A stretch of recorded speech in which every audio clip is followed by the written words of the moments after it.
Eu decidi ser jornalista, eu me lembro com 9 anos de idade. Meu pai tinha viajado, isso no começo dos anos 80.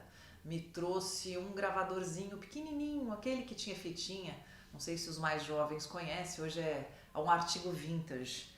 Mas aí eu comecei a brincar de entrevistar pessoas, pessoas na família, pessoas no bairro, enfim, todo mundo que passava eu queria fazer uma entrevista com aquele gravadorzinho e depois eu passei a criar um programa. E por aí foi. O que começou com uma brincadeira, eu acho que eu acabei levando a sério e eu coloquei na minha cabeça que eu sempre quis ser jornalista. Porém, na minha época de vestibular, existia um impasse se o diploma de jornalismo valeria ou não. E o maior sonho da minha vida era ter um diploma universitário. Então, eu fiz também a faculdade de Direito. Eu fiz Direito junto com o jornalismo. Eu entrei em 1989 na faculdade, nas duas faculdades. Tranquei num primeiro momento a de jornalismo, porque a faculdade de Direito é muito difícil nos primeiros anos, né? E aí, no terceiro ano de Direito, eu voltei para o jornalismo. Como uma 5 anos e a outra 4 anos, acabou empatando e eu tive as duas formaturas no ano de 1994, né? Em Direito eu formei em 93, jornalismo em 94, mas as duas festas, aquela colação de grau, aquela coisa linda, foi em 1994. Bom, aí começou a batalha, porque no direito você já começa a ter que trabalhar desde estudante. Você precisa arrumar um estágio porque isso conta ponto para as provas, né? Para o exame da OAB, inclusive. Então, eu já estava mais habituada com o trabalho no direito, mas eu queria ser jornalista. Então, qual foi a minha maior dificuldade? Uma advogada, jovem advogada de 22 anos, procurando estágio de jornalismo. E as pessoas olhavam para mim e falavam: não, imagina, você não vai trocar uma carreira certa. Eu estava na época na Pricewaterhouse, uma grande empresa, e tinha passado com louvor, né? Teve um concurso para 1.000 pessoas, eu fiquei entre os 10. Mas aí o coração falou mais alto, e aí quando o Celso Teixeira, que era meu professor na Casper Libero, falou: tem uma vaga de estagiário no SBT, no então Jornal do Boris Casoy, eu falei: Celso, eu quero, pelo amor de Deus, é a minha chance de entrar, porque senão eu não ia conseguir. Olha, gente, eu vou dizer para vocês que a hora que eu olhava o meu currículo, mas como assim? Advogada querendo ser estagiária de jornalismo? A coisa que eu mais queria na vida era ser repórter, sempre quis. E rua, essa experiência, essa troca né, de energia. A reportagem é onde realmente, onde verdadeiramente você conta as histórias. Claro que todas as funções na redação, elas são muito importantes, mas eu sou suspeita para dizer que a reportagem me ensinou muita coisa. Não tem glamour nenhum nessa profissão, você tem que se jogar. Não tem horário para acordar, não tem horário para dormir, não tem horário para comer. Tem uma grande frase do Tonico Ferreira que diz: coma agora durante uma cobertura, né? Você não sabe quando é que você vai comer de novo. E é verdade, às vezes você passa dias, você não sabe o que vai acontecer. Você, por exemplo, não pode ter uma vida programada. Ah, vou tirar férias no mês tal. Só que no mês tal, se aconteceu alguma coisa que te diz respeito como profissional, você vai ter que desmarcar as férias. E às vezes acontecem coisas assim, por exemplo, morte do Papa. Acontece às vezes a pessoa, o correspondente do Vaticano estava de férias, aí tem que voltar. São coisas complicadas, tem que saber mesmo, olha, o que você tem que ter em mente é o seguinte: é uma profissão que é por amor, é uma missão. Ela não tem glamour nenhum, mas eu amo. Amo, amo, amo. E a dificuldade é aquela de sempre, né? De você se fazer, você se mostrar como competente. E você só mostra isso na prática, abraçando as matérias, fazendo muita porta de delegacia, fazendo muito ao vivo de link na Imigrantes. No meu caso, que era mídia eletrônica, né, televisão. Eu sou formada na Casper Libero, que é uma faculdade que sempre prezou mais o impresso, né, que é a experiência que todo mundo tem que ter. Isso é inegável.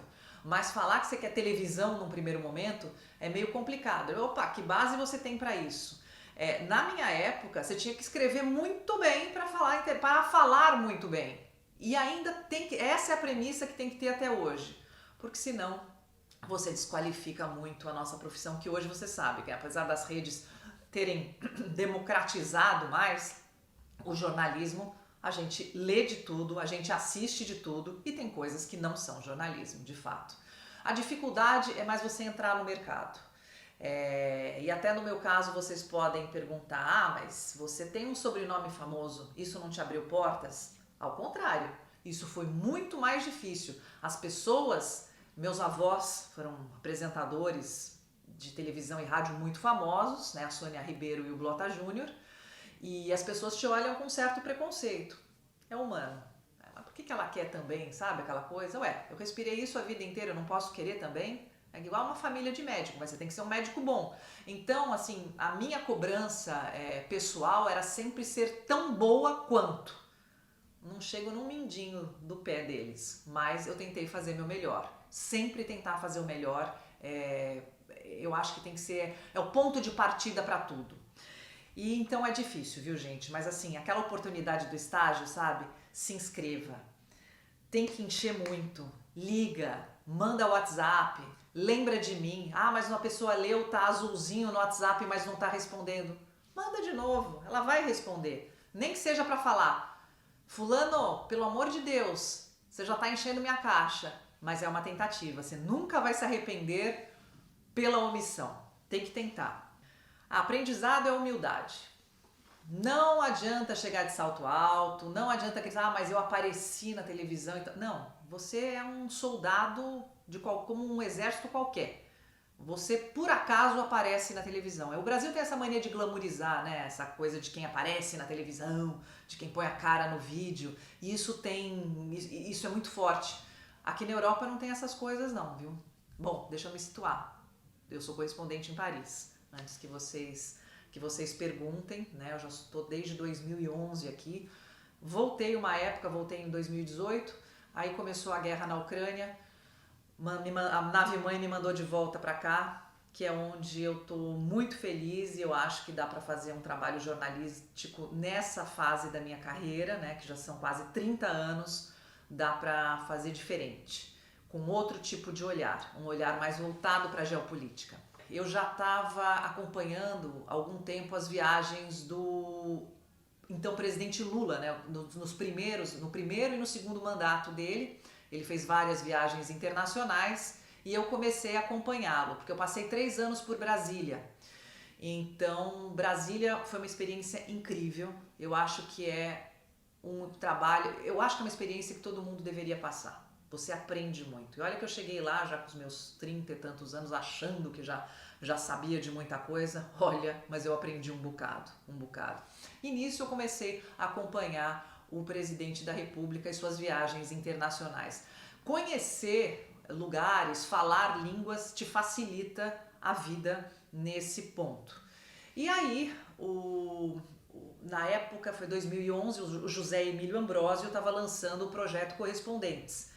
E eles decidiram mandar o Luiz Megali para Nova York. Aí eu já... Sabe quando você tem aquela vontade de... Eu sempre sugeria matérias internacionais, etc. Aí um José me chama na sala. Tava ele no telefone e fala: Sônia, entra aqui.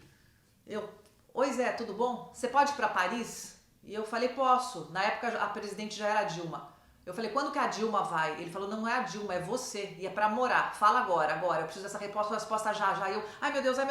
Sim. Falei: depois eu vejo o que vai acontecer. Bom, o resultado é que quase 11 anos depois, estamos aqui, estamos muito felizes. E as coisas acontecem assim, num segundo. O jornalismo é assim, a coisa vira de uma hora para outra. Foi um projeto muito bem sucedido. Hoje a Band tem uma ótima reputação com os correspondentes, com o plano internacional, com as parcerias das agências internacionais. Então é uma coisa que me orgulha muito ter feito parte do embrião desse projeto. Gente, falei bastante coisa aqui, mas eu vou repetir. Humildade, vontade, sem se sentir preterido porque você teve um não da primeira vez, estágio desde cedo, ler muito, um livro por semana, pode ser? Vamos combinar assim? Isso é muito importante. Obviamente, todas as notícias, isso já é lição de casa, né? E inglês. Coloquem sempre o inglês em ordem, né? E escolha uma outra língua que vocês gostem. Dá para aprender duas. Eu aprendi francês mais velha e foi ótimo para mim. Me apaixonei por essa língua. Eu sou apaixonada por essa cultura. Nossa, quando eu falo da França é um assunto que me apaixona, que me emociona. A Europa. Sabe, gente, aqui é um lugar que você pode... Eu sempre dou esse exemplo. Estar no mesmo evento, uma pessoa de smoking e alguém de calça jeans e camiseta, que ninguém vai te julgar. Sabe como é que eles te julgam? Se você não tem conhecimento, se você não estudou.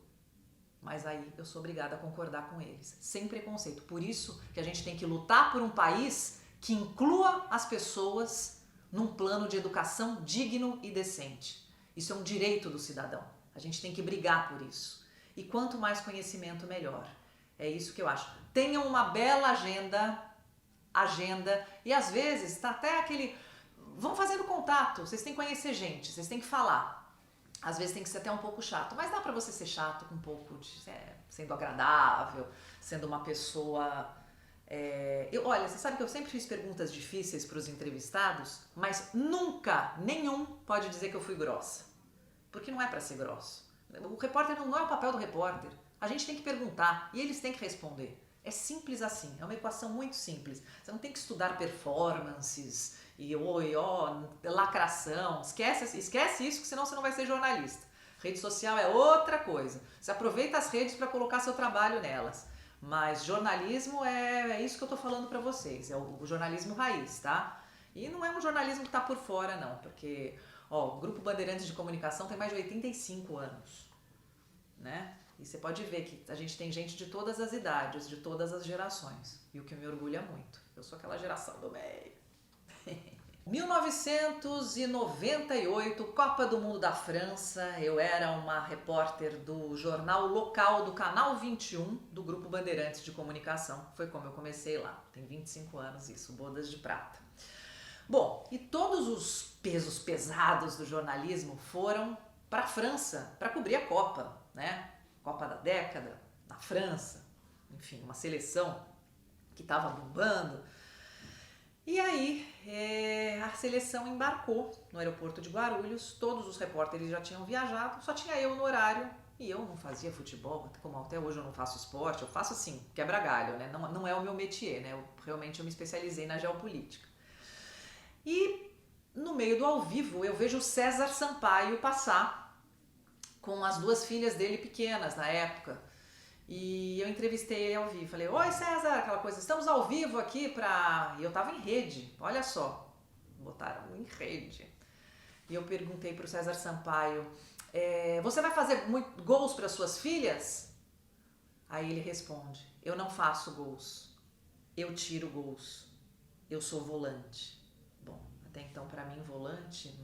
Meu Deus, o que era isso? Que pergunta que eu fiz? Olha, eu cheguei na redação massacrada por aquele clube dos entendidos do esporte. Meu Deus do céu, que pergunta é essa? Que pena pra você. Nada como um dia depois do outro. E nada como um chefe que tem visão. José Occhiuso, tá hoje no SBT. No dia da Copa, na estreia do Brasil, ele me mandou pra casa do César Sampaio. As pessoas deram risada, acharam que era gozação dele. E me mandou um caminhão de link por lá. Bom, quem fez o primeiro gol da Copa? César Sampaio. Quem fez o segundo gol da Copa? César Sampaio. Luciano do Vale me chama ao vivo da França. E aí eu entro me achando. Recuperei a entrevista e ainda falei... Naquela época, há um mês, ele não acreditava, 2 semanas, sei lá o que, na possibilidade de fazer gols. Mas César Sampaio foi o herói que salvou. Bom, com isso, eu era a única repórter que estava lá com a família do César Sampaio. Eu carimbei o meu passaporte para a Copa seguinte. Às vezes você acha que você foi mal, mas tem alguém lá em cima, ou então você tem que saber aproveitar também a oportunidade, né? As oportunidades estão aí, as portas estão abertas. Se você não fizer por merecer, adorei conversar com vocês, viu? Um beijo, eu tô aqui à disposição.